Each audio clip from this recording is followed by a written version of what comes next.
friends and members. Welcome to another edition of SCLC Today TV. I'm your host, Maynard Eaton, but of course, the star of the show is our president and CEO, Dr. Steele Jr. Dr. Steele, good news, I'm told, from you with regard to reaction to our 60-second convention last week. Oh, it was fantastic, Maynard. And I thank the public, the people for supporting it. Wow, I think we hit on something in terms of going into the future with our next convention. People were so elated and so informed over what took place with our convention. A lot of good issues, a lot of good workshops, and of course, the production itself was magnificent. I want to thank Mr. Vince Bailey, as well as our production leader here, none other than Mr. Rick Clear, and also our staff, our chief of staff, DeMark Liggins, who really coordinated and just did everything that I had as a vision, being in my position as president and CEO and what I thought we should do. He superbly delivered and brought the team together, and it was a great performance. I second that emotion about DeMark. I thought he did a great job too. But you're on the road right now. You're in Louisiana. You're traveling this week to your daughter's home, as I recall, as I understand it, right? But on the road, that's correct. You've seen firsthand the nation's infrastructure. Congress is battling over whether or not to have a bipartisan infrastructure bill. You're on the road. What do you say? Well, not only here in the South and the Southeast or Southwest, even in the West, in Chicago, you know, I, even with the pandemic, I'm still traveling. And thank God I'm still healthy and able to do so because of the virus. But it really bothers me, man. And most time I have my wife with me. And we were talking today how just coming into New Orleans last night to visit with our daughter, our youngest daughter, and my son-in-law, and my granddaughter, that we felt like we was on a choo-choo train, a horse and buggy wagon, just bump, bump, bump, bump, bump, bump. And I think it's a shame and a disgrace that we can't find the happy medium, a common ground, infrastructure this country. You know what gets me? You talk about coming into New Orleans. What's always concerned me are all those bridges, and I just have a dark fear about bridge collapses. But that's all across the country too, right? You hit it on the head, man. Mr. Eaton, we were coming across. I didn't say it to my wife. We were coming across Lake Pontchartrain. Good God Almighty! You know how long and the longevity of sitting in a car going across Lake Pontchartrain. Right. And I said to myself, not to my wife, Lord, please hold this bridge up. Because at some point, the infrastructure of all these bridges and highways and physical erection of buildings must be maintained. You know, that goes back to my cliche, my expression. It's easier to obtain than to maintain. Even with this country, you know that, man, and I feel strongly about that. We obtain our rights. Yes. We obtain our rights as African Americans and poor people and black and brown and white people. But we obtained it, but we lost it because we didn't have the maintenance. We didn't maintain. We out here ego tripping, not seeing the whole picture. And I don't want to get onto that, but it's true. That's the problem. Well, one thing you don't want to do is be seen without a mask nowadays or get that Delta variant. This COVID-19 thing is still waging war, taking lives on many people. It's become bothersome, to say the least. We're like we're going backwards again, are we not? Yes, we are. And it goes back again to the fact that we are not collaboration. We are not in collaboration. We're not collaborating. And that's the problem. We're not in collaboration, which means we have to work together. If you don't believe in mass, you need to consider the endangerment of their lives. We don't care for one another, Mr. Eaton. This is the most selfish time that I've experienced in my life as a young boy, a young man, and now even a younger man. I would never get elderly. I will always be able to thank God for the health I have. And that's what that's all about. Elderly is not a station in life where you have a certain age. I can outrun the average 25-year-old person. Why? Interest in other people's lives and health as well as myself. And that's why we must have a holistic approach in terms of the health issues within this country. Not to mention the astronomical cost of America, and people cannot afford it. Do you say, are you calling for vaccinations to be required or demanded? It should be called for that everybody be vaccinated?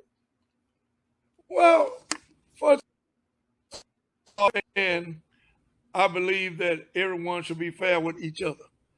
There should be no racism within this country. I can say it, but it has no substance. What I'm saying is that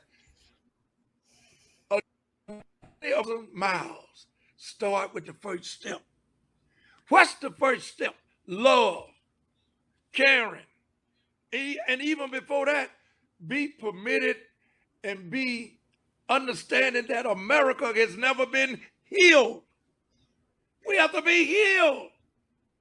So that's what I'm saying. I'm not saying just wear a mask. I'm saying be considerate of others and be a Christian in a Christian way and be concerned about your effect and your spreading of the virus to other people, even if you don't care about yourself. But that's not given the fact that people, through example, are not expressing who they are through the way they live. That's how I look at a person. If you live in a way of the first two commandments within the Bible, I'm not talking about all 10. I'm talking about the first two. You know, in terms of God, have no other God before the God that we serve, the Heavenly Father that we have in the Trinity, the Father, the Son, the Holy Ghost. But number two, treat your neighbor as you will have your neighbor treat you. It's very simple, Mr. Eaton, and we need to live through examples of this. You don't have to wear your religion on your sleeve or your philosophy or your politics. It's right when it comes to society. You don't live in this society by yourself. Well, some people may be living by themselves soon. You speaking of neighbors, evictions are at hand. People will be on the street come tomorrow. But Dr. Steele, what I've learned is that wasn't necessary. That much of the monies sent to local governments to keep folks in their homes has not been dispensed. What's the problem? Well, some of the problems that I discovered, and I get information every hour, every minute, like others, many people have responded by saying, they even told me that it's too difficult in dealing with the government, applying the resources or the money that is needed to sustain themselves. Now, that's just one category of complaint and concern. Put that over here to the left. In the center, we need to put where irresponsibility to some degree must go not only to the government, but to us as a people. The lack of collaboration, the lack of expressing that you're going to support coming together, having a voice, regardless of who the leader is, and start trying to get in front of a camera and being the star, as you called me earlier in the program. And I appreciate that, and I know what you meant. But it's time out being stars and being in Hollywood. You know, if you want to go to Hollywood, go to Hollywood. Now you can come to Atlanta and make a movie. We ain't talking about a movie. We talking about a reality of the truth that are many people going to lose their lives because we're not expressing love, because love is what love does. in terms of our neighbors. We're going to end this show today with a salute to a friend of yours, former colleague of yours. There are the rededication of the John Lewis Memorial Wall there on Auburn Avenue. Former Mayor Andrew Young, SCLC member Andrew Young. And of course, we're going to end on a note from Stacey Abrams talking about John Lewis. Have a good week, SCLC TV fans. We'll see you next week. And in March of 2020, I had the honor of speaking at the March on Selma, the march across the Edmund Pettus Bridge. And the night before I was to give the speech, I called him. I called my congressman, my friend who was coming through another bout of chemotherapy, because he asked me to reach out, and I gave him a call. And his voice was a little weak.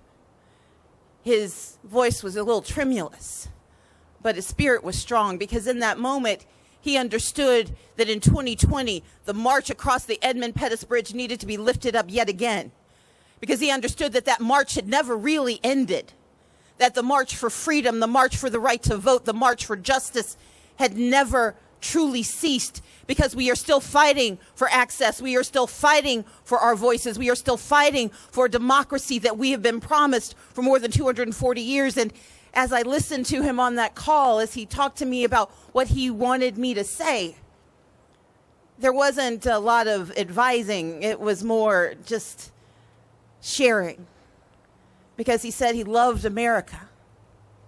He loved who we are and who we could be. He loved the people of Brown AME. He loved Alabama as much as he loved Georgia.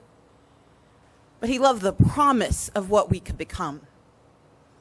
And as we commemorate and celebrate, as we remind ourselves of who we have lost, we must hold on to what he left us. And that is a restless heart.